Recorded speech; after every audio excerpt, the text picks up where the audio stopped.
Parfois, on tombe sur un contenu en ligne qui a l'air complètement absurde. Et pourtant, il peut révéler des mécanismes psychologiques très très profonds sur notre époque.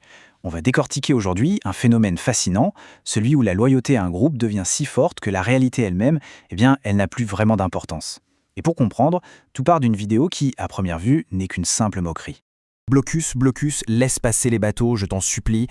Voilà, ces paroles, elles sont chantées par une voix de synthèse qui imite Donald Trump, le tout sur une mélodie assez connue. On pourrait se dire, tiens, c'est juste une blague. Sauf que son origine et son but racontent une histoire bien plus complexe que ça. Alors, d'où ça vient ça ? Ça vient d'une vidéo de propagande iranienne générée par intelligence artificielle. Elle a été publiée par l'ambassade d'Iran et elle met en scène un Donald Trump qui supplierait pour que des navires puissent traverser le détroit d'Ormuz. L'objectif, c'est de se moquer, bien sûr, mais c'est là que ça devient vraiment intéressant. Quand on compare cette petite fiction avec la réalité sur le terrain, ce qui est dingue, c'est le décalage total avec la réalité. Dans les faits, ce sont les États-Unis qui imposent un blocus naval aux ports iraniens. La marine iranienne, elle, a été en grande partie neutralisée dans cette zone. La vidéo, c'est donc une inversion complète du rapport de force. On pourrait appeler ça du trolling de consolation. Quand on ne peut pas gagner sur le terrain, on fait semblant de gagner en ligne. Et attention, ce mécanisme, il n'est pas du tout unique. On l'observe très souvent, par exemple chez certains commentateurs pro-russes en ligne.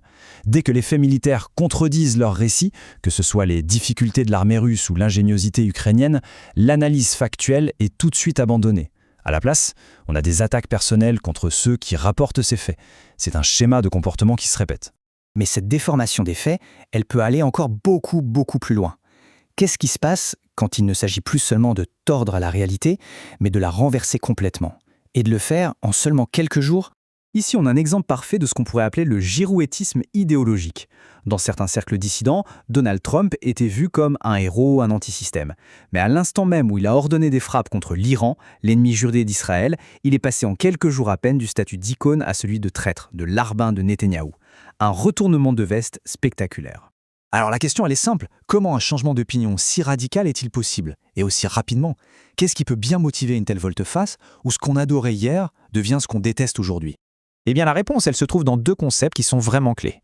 D'un côté, un tribalisme presque primitif, et de l'autre, une logique idéologique bien particulière qu'on appelle le campisme.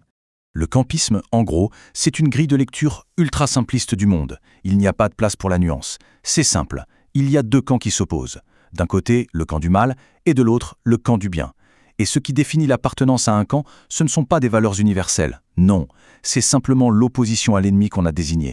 La logique est d'une simplicité redoutable et c'est ça qui la rend efficace. Première étape, on identifie l'ennemi absolu, par exemple les États-Unis et Israël. Deuxième étape, par simple opposition, tous ceux qui combattent cet ennemi sont automatiquement rangés dans le camp du bien. Et enfin, le point crucial, la troisième étape, il faut défendre tous les membres de ce camp sans aucune condition. Le fameux « l'ennemi de mon ennemi est mon ami » devient un dogme absolu. Et c'est là que cette logique mène à des conclusions assez troublantes. Elle peut amener à défendre, ou en tout cas à excuser, des régimes comme la théocratie iranienne, un régime qui opprime les femmes, exécute les homosexuels et finance le terrorisme, simplement parce qu'il est anti-occidental et anti-israélien. Les actions du régime importent beaucoup moins que le camp auquel il appartient. D'accord. Mais alors quel est le moteur psychologique qui permet à ces croyances, pleines de contradictions et si résistantes aux faits, de tenir bon ? Comment est-ce qu'on maintient une vision du monde pareille face à la réalité ? Concrètement, qu'est-ce qui se passe dans un esprit quand la réalité, un fait indéniable, vient percuter de plein fouet une croyance aussi essentielle à son identité de groupe ? La réponse tient en deux mots, la dissonance cognitive. Ces sentiments d'inconfort, de stress mental hyper intense que l'on ressent quand une nouvelle information vient contredire nos croyances profondes. Et pour réduire ce malaise, l'esprit doit trouver une solution. Très souvent, au lieu de changer de croyance, il va préférer tordre la réalité. Et pour se débarrasser de ce malaise, l'esprit a plusieurs stratégies de défense. D'abord, le déni pur et simple des faits. Ensuite, le trolling agressif, comme la vidéo iranienne, pour attaquer la source du fait dérangeant. Il y a aussi la rationalisation, par exemple en se disant « Ah, mais Trump a été corrompu par le lobby israélien ». Et enfin, le retournement de veste, qui permet de sauver l'intégrité du groupe en expulsant celui qui est devenu un problème. Et là, on arrive à une conclusion qui donne un peu le vertige.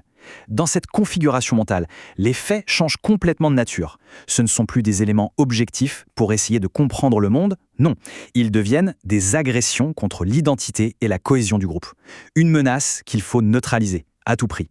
Toute cette mécanique nous amène à une contradiction finale, un paradoxe qui est presque ironique. Quel est-il ? Le paradoxe, il est là, sous nos yeux, et il est frappant.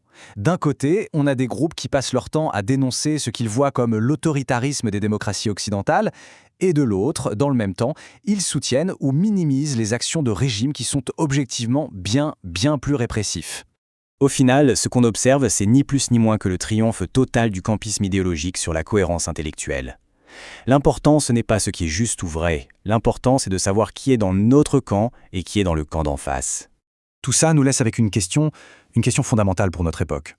Lorsque l'appartenance à un groupe et la haine d'un ennemi commun deviennent les seules boussoles, que reste-t-il de la recherche de la vérité et du débat factuel, qui sont quand même à la base le fondement de toute société saine ?